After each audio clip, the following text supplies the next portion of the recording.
இசை கற்று வெளியிடப்பட்டிருக்கிறது. அது மக்களுடைய பிரதிநிதித்துவம், அவர் மட்டுமல்ல. தமிழக வெற்றி கழகத்தினுடைய அமைச்சர்கள் பட்டியல் ஒன்று வெளியிட்டிருக்காங்க சார். அது யாரும் சார் வெளியிட்டுறது? நீ அது வந்து அன்ஆபீஸில் இருக்கிறத கேட்கக்கூடாது, பதில் சொல்ல இயலாது. சுயநலத்தை கொண்ட எந்த இயக்கமானாலும் சாம்ராஜ்யம் அழியும் அப்படின்னு சொன்னீங்க. நீங்களே புரிந்து கொள்வீங்க. சுயநலம் எப்போதுமே உங்களுக்கு தெரியும். சர்வத்தையும் கற்றுக்கொள்ளலாம், எல்லாரும் எதை வேணா கற்றுக்கலாம். ஆனால் கர்வத்தை கற்றுக்கொள்ளக்கூடாது என்பதுதான் தத்துவம். சுயநலமும் கர்வம் இருக்கின்ற இடம் அந்த சாம்ராஜ்யம் அழியும். அதை யாராலும் தடுக்க இயலாம். நமக்கு தெரிஞ்சுக்கணும்.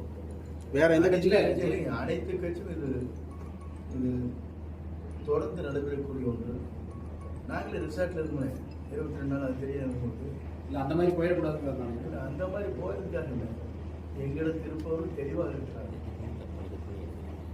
தெளிவாக மட்டுமல்ல, அவருக்காக உயிரை தியாகம் செய்வதற்கு தயாராக இருக்கிறார். இது உலக வரலாற்றில் நான் முன்னால் இருந்து 2 தலைவருக்கு பிறகு இவரை தான் காணுகிறேன். நேற்று திரு வைகோ அவர்கள் கூட சொல்லியிருக்காரு, இளம் தலைமுறை வாக்காளர்கள் வந்து அதிகமாக தாவேக்காவை தான் ஆதரிச்சிருக்காங்க, ஆச்சரியப்படும் முடிவுகள்லாம் வெளிவரும் அப்படின்னு சொல்லியிருக்காருங்க சார் திரு வைகோ. உண்மையிலேயே மனந்திருந்து அவர் சொல்லியிருக்கிறார், பாராட்டு. ஒருவேளை பெரும்பான்மை கிடைக்காத பட்சத்தில் அதிமுக கூட்டணிக்கு வாய்ப்பு இருக்கா? பெரும்பான்மை என்ற நிலைக்கு இல்லை. 180 200 சீட்டுகள் நாங்கள் வெற்றி பெறுவோம்.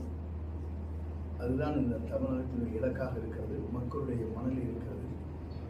நேற்றையும் கூட நான் ஒரு மாலுக்கு சென்றேன்.